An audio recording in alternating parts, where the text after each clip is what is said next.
Right. So our second review of the day is going to be for the film "It Lives Inside." "It Lives Inside" is a movie directed by Bishal Dutta. Bishal Dutta. This seems like his directorial debut. Like Mhm. Nick, we were talking about before the review. He doesn't even have a Wikipedia page for him. So very, very fresh director here in this directing a horror movie here starring Megan Suri. As Nick, he mentioned a lot of stuff she's been in, things like Poker Face, things like American Dad. Also, what else did you say she was in? She was also in the Future Man, How to Get Away with Murder, Atypical. Yeah, I'm sorry. I said American Dad. I meant Modern Family. I'm sorry about that. Mixing my families up there. And she was also recently in Missing as I think Storm Reed's best friend character. Oh yeah, she was okay. Yeah, she was. I do remember her character there. Yeah, yeah. So in this movie here, it deals with an Indian American teenager. She's one of the very few Indian Americans that you see here. Her and she has another girl here who she used to be very close friends with. In this predominantly white town. Obviously, when you're a minority in a predominantly white town, what that kind of comes with. You're being very much othered, very much seen as this kind of exotic kind of thing. You have a lot of white people going up, hey, you get that link. Yeah, you get that kind of tokenization. A lot of the microaggressions that you get, it's like, wow, it's so unfair that you're this good at calculus. It's like, bitch, fuck you. A lot of that stuff, passive aggressive, microaggressive type stuff that goes on here. Asking her to speak her native language, everything like that. It's like almost like a parlor trick. So yeah, you have that, and she's trying to fit more in, trying to assimilate more. She has a crush on a boy here that she likes, and while she's trying to do that, a demon. Her friend is struggling with fighting a demon.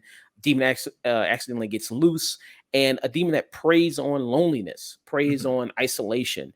And when you actually kind of see the demon kind of doing its thing throughout most of the movie, it's invisible through most of it, which I think is nice. And I think that you're using kind of that small budget to affect there. Yeah, it's a good way. It's a good way to get around the budget.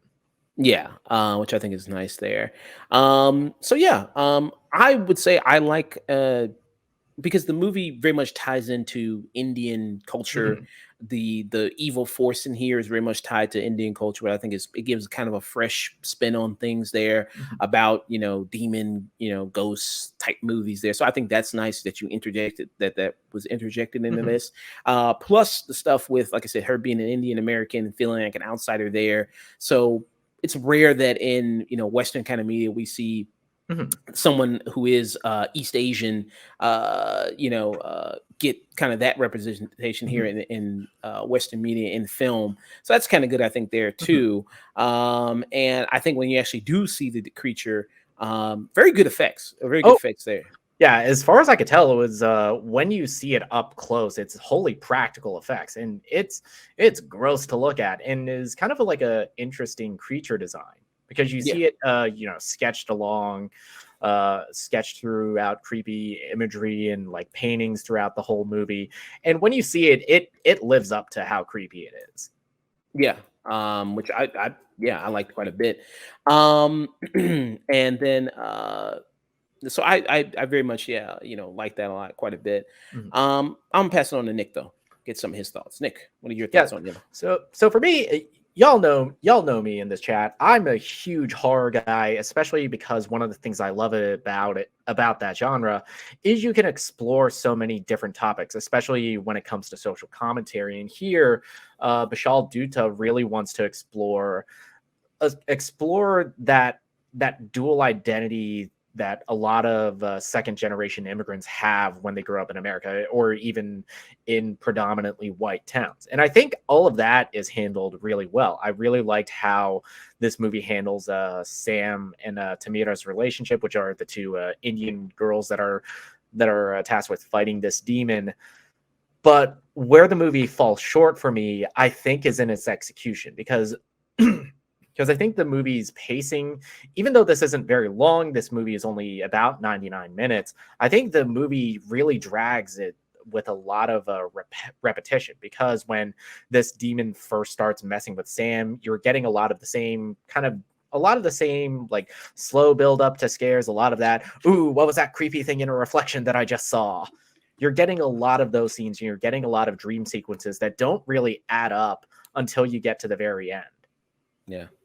And I think I just said East Asia. I meant Southeast Asia. I think I just said East Asia. My bad. But yeah, even though it does have the cultural stuff that kind of gives it a little bit of a fresh kind of taste to it, it does follow your conventional demon type kind of stuff. Like you said, you know, the jump scares. You know, you see the things that you see at 1 minute, then you look back and it's not there anymore. You do kind of see that. You do see where these characters, you know, the demon starts like really, you know, ruining your life, you know, like with the friend character. She just becomes completely wholly different person, or trying to contain this demon and trying to fight this demon. So I thought that a lot of that is like, yeah, I mean, that's kind of plain. I thought some of the stuff with you know, Megan Suri and her mother, who, you know, the actress who plays her mother here, her mother is played by Niru Bajwa. Bajwa. She's mostly a actress over in. She's a Canadian actress who mostly works in Punjabi and Hindi films. I think this might be one of her first, at least one of her most prominent Western projects. Oh, okay. Yeah. Oh, yeah. This is actually her first English language role. Oh, wow. Okay. And she seems, very good. I mean, I don't think you would know that by watching it. Well, she does. They mostly speak. She's fantastic. She's fantastic in the movie, and goddamn, it is like, I did not believe that you're the mother of a teenager. Yeah, I mean, they even make reference to that in the movie, to how she looks 25. They even say that in the movie. And they do speak Hindi as well, so you also do see some subtitles there in the movie. So I like the kind of dynamic between her and the daughter. I wish they explored that a little bit more. And kind of, you know, to the demonic force, and, you know, how the daughter is wanting to more, you know, assimilate into this new culture that they're in order to fit in, and then how that coordinates with the demon, and then feeding on the loneliness, because she's pushing away, you know, her culture, and she's pushing it, like, you know, and the mother is the extension of that culture there.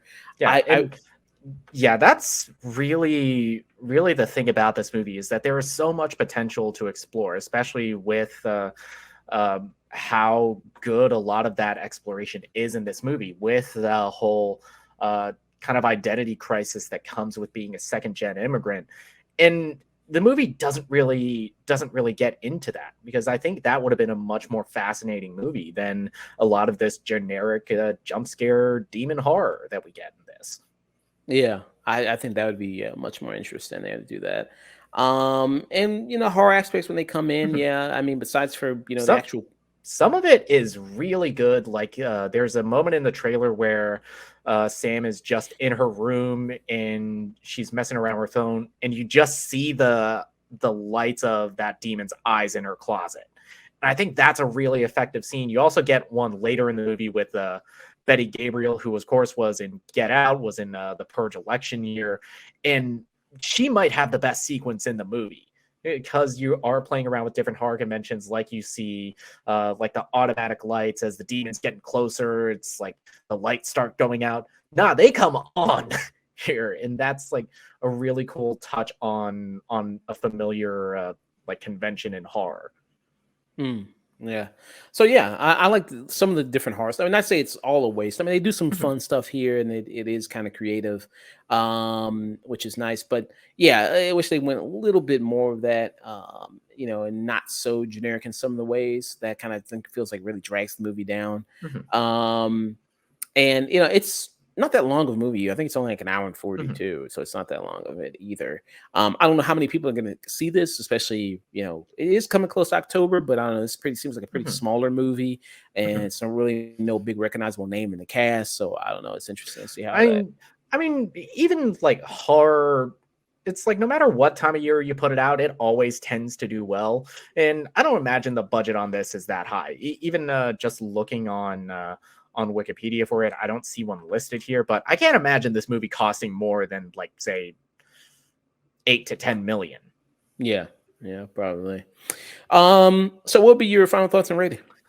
For me, this is I enjoyed myself watching this movie, especially when we got into the culture, into the like issue of cultural identity that we get explored here.